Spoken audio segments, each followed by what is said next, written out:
दुनिया की 4 सबसे बड़ी घपलेबाज महिलाएं। किसी ने सपने दिखाकर लूटा तो किसी की खूबसूरती ले डूबी लोगों को।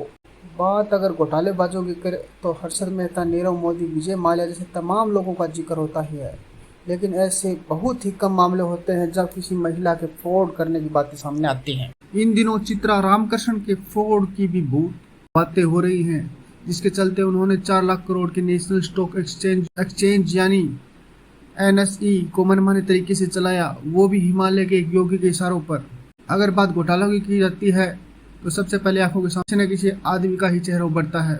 बात शेयर बाजार की हो तो हर्षद मेहता का चेहरा दिखने लगता है। बात बैंक की हो तो नीरव मोदी और विजय माल्या जैसे लोगों का चेहरा दिखने लगता है। ऐसे बहुत ही कम मौके होते हैं जब किसी महिला के फ्रॉड करने की बातें सामने आती है। और खैर, इन दिनों भारत में एक महिला चित्रा रामकृष्ण का खूब जिक्र हो रहा है, जिस पर एनएसई को एक प्राइवेट क्लब की तरह चलाने का आरोप लग रहा है। जिस तरह उन्होंने घोटाला किया है, उनकी कहानी भी बहुत ही फिल्मी है। आइए इन्हीं से लिस्ट की शुरुआत और जानते हैं दुनिया की 4 सबसे बड़ी घपलेबाज महिलाओं के बारे में। चित्रा रामकृष्ण से प्राइवेट क्लब की तरह चलाया। वैसे तो चित्रा रामकृष्ण से बड़ी बड़ी घपलेबाज महिलाएं हैं, लेकिन ये मामला लेटेस्ट है। तो सबसे पहले एनएसई की पूर्व सीईओ चित्रा रामकृष्ण की बात हो रही है। उन्होंने करीब 4 लाख करोड़ रुपए के मार्केट कैप वाले एक्सचेंज को यूं चलाया मानो वो कोई प्राइवेट क्लब हो। सामान्य तरीके से आनंद सुब्रमण्यम की नियुक्ति की, उन्हें इतनी मोटी सैलरी दी जो लोगों की कल्पनाओं से भी परे है। इसे को लोकेशन स्कैम कहा जा रहा है, जिससे तहत कुछ सीक्रेट जानकारी कुछ लोगों या ब्रोकर्स को समय से पहले दिए जाने का आरोप है, जिससे करोड़ों का मुनाफा कमाया होगा। चित्रा की कहानी किसी फिल्मी ड्रामे से कम नहीं। इस पूरे मामले में एक फिल्मी ड्रामा भी है। इस चित्रा ने पूछा गया कि उन्होंने यह सब क्यों किया, तो वह बोली कि हिमालय के योगी के कहने पर वह यह सब करती थी। छानबीन के बाद एसबीआई को शक है कि आनंद सुब्रमण्यम ही वह बाबा है। वही चित्रा कहती है कि उन्होंने बाबा को नहीं देखा।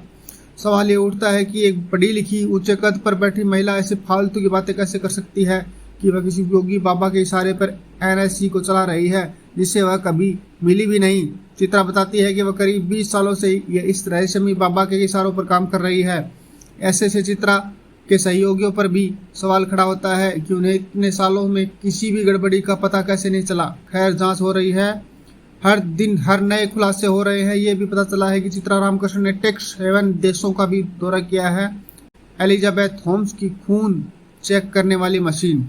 तो तमाम तरह के स्टार्टअप आए दिन शुरू होते और बंद होते हैं, लेकिन अमेरिका की एलिजाबेथ होम्स ने ऐसा स्टार्टअप शुरू किया जो कि किसी क्रांति से कम नहीं है। उन्होंने महज 19 साल की उम्र में 2003 में एक ऐसे डिवाइस को बनाने पर काम करना शुरू किया जिसके जरिए खून की सिर्फ कुछ ही बूंदों से कैंसर समेत करीब 200 तरह के टेस्ट हो सकते हैं। उन्होंने थॉमस एडिसन के नाम पर इस डिवाइस का नाम एडिसन रखा।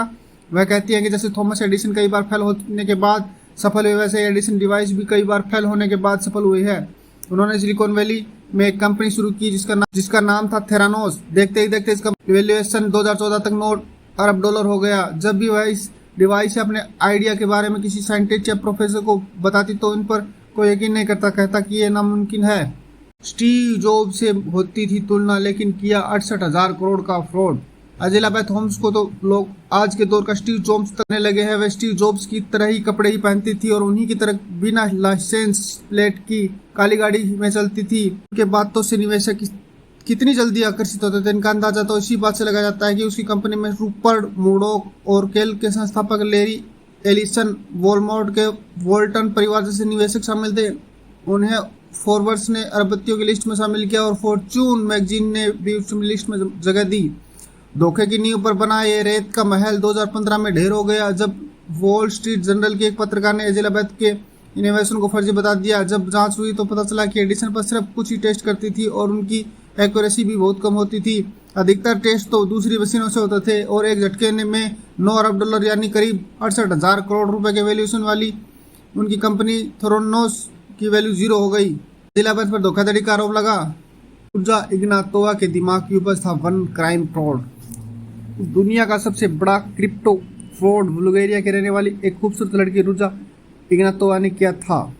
उन्होंने यूके में अपनी एक कंपनी बनाई और 2014 में वन क्राइम क्रिप्टो करेंसी की शुरुआत की। रुजा ने लोगों का भरोसा जीतने के लिए उन्होंने बताना शुरू किया कि वन क्राइम बहुत ही सुरक्षित क्रिप्टो करेंसी है जिसके लिए केवाईसी भी की जाती है। उन्होंने बताया कि वह ब्लॉकचेन टेक्नोलॉजी का इस्तेमाल करती ताकि पैसों की सुरक्षा सुनिश्चित की जा सके और वन कॉइन का इस्तेमाल किसी गलत काम के लिए ना हो सके। रूजा का यह दावा था कि उन्होंने आने वाले कुछ सालों में वन क्राइम क्रिप्टोकरेंसी बिटकॉइन से भी बड़ी बन जाएगी। 35,000 करोड़ का स्कैम। वन क्राइम के लोकप्रियता इतनी बड़ी कि लोग इनके बारे में अधिक जानकारी जुटाए बगैर ही वन क्राइम में पैसे लगाने लगे। चीन, यूके, दक्षिण अफ्रीका समेत भारत के लोगों ने इसमें पैसे लगाए थे। अफ्रीका के बहुत से देशों में तो लोगों ने अपनी जमीन और जानवर तक बेचकर इसमें पैसा लगाया। यहाँ तक कि कंपनी के लिए काम करने वाली मल्टी लेवल मार्केटिंग लीडर्स उन्हें मिलने वाले कमीशन को भी वन क्राइम में आने लगे ताकि मोटा मुनाफा कमा सके। सबके बीच इक्का दुक्का लोग वन क्राइम पर शक किया करते थे और रूजा ने पुर्तगाल में अक्टूबर 2017 में एक इवेंट के जरिए लोगों के सवालों पर के जवाब देने की बात कही। इस इवेंट में वह यह भी बताने वाली थी कि कब वह वन क्राइम को कैश में बदल सकते हैं। इवेंट में लोग रूजा का इंतजार करते रहे और रूजा एक ना तो वह करीब $5 अरब यानी लगभग 35,000 करोड़ रुपए का क्रिप्टो करेंसी फ्रॉड करके फरार हो गई। रूजा के साथ इस स्कैम का हिस्सा रहे बहुत से लोग गिरफ्तार हुए, लेकिन रूजा का आज तक कोई पता नहीं चला। वह अब तक गायब है। चंदा कोचर अर्ज से पहुंची फर्श पर। वक्त ऐसा था जो कि आईसीआईसी बैंक की पूर्व प्रबंधक निदेशक चंदा कोचर की मिसालें दिया करते थे। बताया जाता है कि कैसे एक महिला ने इतने बड़े निजी बैंक में अपनी ऊंची जगह बनाई। चंदा कोचर ने बहुत शोहरत बटोरी, लेकिन एक गलती की वजह से कुछ मटियामेट हो गया। इस गलती में अहम रोल उनके पति दीपक कोचर, जिन्होंने गिरफ्तार तक किया गया था। वह लगभग 6 महीनों तक कस्टडी में थे। चंदा कोचर 2009 में आईसीआईसी बैंक की सीईओ बनी थी, लेकिन 2018 में मनी लॉन्ड्रिंग के आरोपों के चलते उन्हें अपनी इस्तीफा देना पड़ा।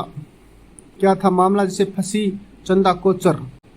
2012 से जब वह आईसीआईसी बैंक की सीईओ, इसी दौरान वीडियोकॉन ग्रुप को 3250 करोड़ रुपए का लोन दिया था। इस लोन के करीब 6 महीनों बाद चंदा कोचर के पति दीपक कोचर ने new power renewable private limited नाम की एक कंपनी बनाई, जिसे वीडियोकॉन ग्रुप के प्रमोटर वेणुगोपाल धूत ने करोड़ों रुपए ट्रांसफर किए थे। इसके बाद जब यह मामला खुला तो ईडी ने चंदा कोचर, उसके पति दीपक कोचर और वीडियोकॉन के मुखिया वेणुगोपाल धूत और कुछ अन्य लोगों के खिलाफ बैंक लोन में धोखाधड़ी और पीएमएलए के तहत केस दर्ज किया। वहीं यह भी पाया गया कि चंदा कोचर ने बैंक की आचार संहिता का उल्लंघन कर वीडियोकॉन को कर्ज दिया, जिसका एक हिस्सा उस कंपनी को मिला। एबीजी शिपयार्ड घोटाले में भी फंस सकती है चंदा कोचर। हाल ही में एबीजी शिपयार्ड घोटाले का पता चला था, जिसे बैंक को करीब 22,842 करोड़ रुपए का चूना लगाया गया। यह चूना एसबीआई और आईसीआईसी समेत 28 बैंकों के समूह को लगा है। इस फ्रॉड में सबसे बड़ा नुकसान आईसीआईसी को ही हुआ है और यह करीब 7,089 करोड़ रुपए की है। दिलचस्प बात यह है कि जब यह घोटाला हुआ उस वक्त भी आईसीआईसी की कमान चंदा कोचर के ही हाथ थी। वैसे तो इस मामले में अभी चंदा कोचर पर कोई आरोप नहीं लगा है, लेकिन सीबीआई जांच चल रही है और जिस दिन नतीजे सामने आएंगे बेशक उसमें कई हैरान करने वाले खुलासे हो सकते हैं। इस चैनल को लाइक एंड सब्सक्राइब करें।